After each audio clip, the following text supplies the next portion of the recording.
Bismillahirrahmanirrahim. Assalamualaikum warahmatullahi wabarakatuh. Beberapa waktu yang lalu ada sebagian pihak yang mengeluarkan pernyataan bahwasanya kultum taraweh yang berjalan di Indonesia ini, yang diamalkan oleh kaum muslimin, merupakan sesuatu yang bid'ah, yang tidak dicontohkan oleh Nabi SAW.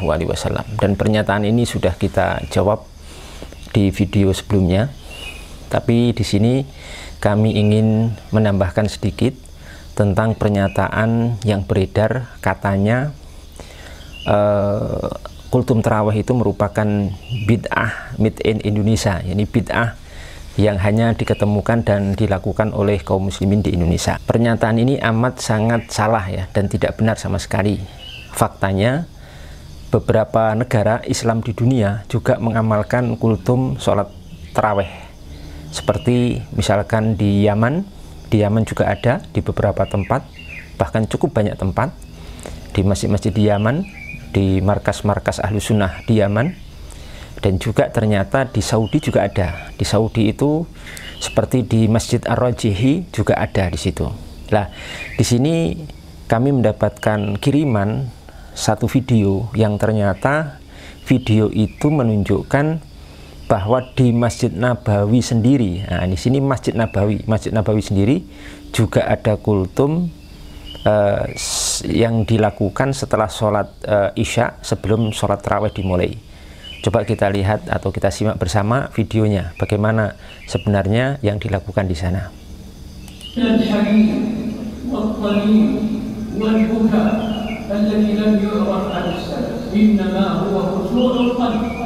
ولهذا للأسف جاء في بعض الأحاديث أول ما يرفع من هذه الأمة الخشوع، فكيف بالخشوع إلى الله جل وعلا؟ إنما هو بكاء كعزيز المرجل، كما كان النبي صلى الله عليه وسلم هذه الحالة، يبكي والآخر لا يعلم به. أما نحن فاسمع وراء الإمام ماذا يقول فلان. Nah, demikian video yang dikirimkan pada kita, menunjukkan bagaimana di Masjid Nabawi sendiri sekarang ini ada kultum taraweh yang dilaksanakan setelah sholat Isya, ya, sebelum sholat taraweh dimulai. Dan ini juga diamalkan di Indonesia. Ini sebagai bentuk tanggapan ya, dan upaya untuk meluruskan pernyataan sebagian pihak yang menyatakan bahwa kultum tarawih ini hanya dilakukan oleh masyarakat kaum muslimin di Indonesia saja, tidak ada selain Indonesia yang mengamalkannya. Nah, ini sebagai fakta yang tidak bisa dibantah. Di Saudi, di Masjid Nabawi, ya, langsung di Masjid Nabawi. Kejadian ini menjadi pelajaran bagi kita semuanya, bahwasanya pertama, jangan mudah kita untuk tergesa-gesa menghakimi satu amaliyah sebagai amalan bid'ah hanya karena mungkin kebodohan kita, kekurangan ilmu kita, dan mungkin juga karena kelompok ataupun komunitas kita tidak mengamalkannya. Ya, lebih baik kita semakin giat untuk belajar dan kita menahan diri dari apa-apa yang tidak kita ketahui. Kemudian juga pelajaran lainnya, bahwasanya kultum tarawih itu cuma tradisi ya, tradisi kaum muslimin di Indonesia yang sudah berjalan sekian puluh tahun. Dan tradisi itu tidak sama, tidak harus sama, semua negara tidak harus sama. Karena tradisi itu biasanya akan berbeda-beda dengan perbedaan waktu, perbedaan tempat, negeri atau negara, perbedaan jenis manusia, perbedaan keadaan. Apa yang ada di Saudi, tradisinya mungkin berbeda dengan apa yang ada di Indonesia. Dan juga berlaku sebaliknya, dan berlaku untuk semua negara-negara di dunia ini. Jadi tidak harus sama. Seandainya pun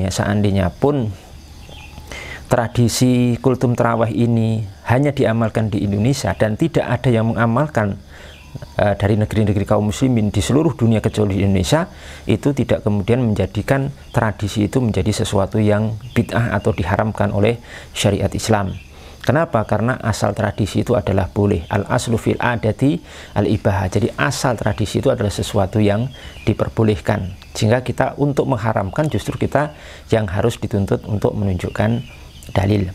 Kemudian Pelajaran yang terakhir, bahwasanya apa yang mungkin menurut pandangan kita, yang mungkin karena kekurangan ilmu atau pengetahuan sehingga kita rasa itu salah, hendaknya kita menahan diri dan berbaik sangka kepada saudara kita, karena jangan sampai satu saat nanti kita akan mengamalkannya.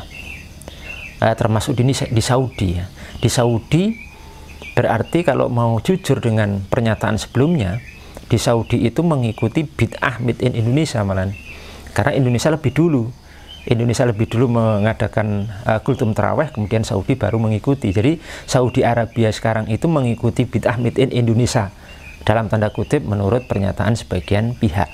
Jadi demikian, jangan sampai kita mengingkari sesuatu secara berlebihan yang pada akhirnya sesuatu itu akan diamalkan oleh orang yang mengingkari. Kemudian yang terakhir di sini juga perlu kami sampaikan, mungkin jadi di berbagai belahan dunia itu juga ada yang mengamalkan dan banyak yang mengamalkan, hanya saja kita tidak mencari informasi secara khusus yang ini membuktikan akan keilmuan para ulama Nusantara, para ulama di Indonesia ini yang sejak dulu sudah mengamalkan hal ini, memanfaatkan momen berkumpulnya kaum muslimin di masjid di bulan Ramadan untuk satu kebaikan. Salah satu bentuknya adalah memberikan nasihat, memberikan wejangan kepada mereka, siapa tahu hal itu menjadikan mereka lebih baik, dan paling tidak ada orang-orang yang nanti kecantol dengan nasihat-nasihat itu, sehingga ketika bulan Ramadan keluar mereka menjadi satu insan yang lebih baik dari sebelumnya. Wabillahi taufiq wal hidayah wal afu minkum. Wassalamualaikum warahmatullahi wabarakatuh.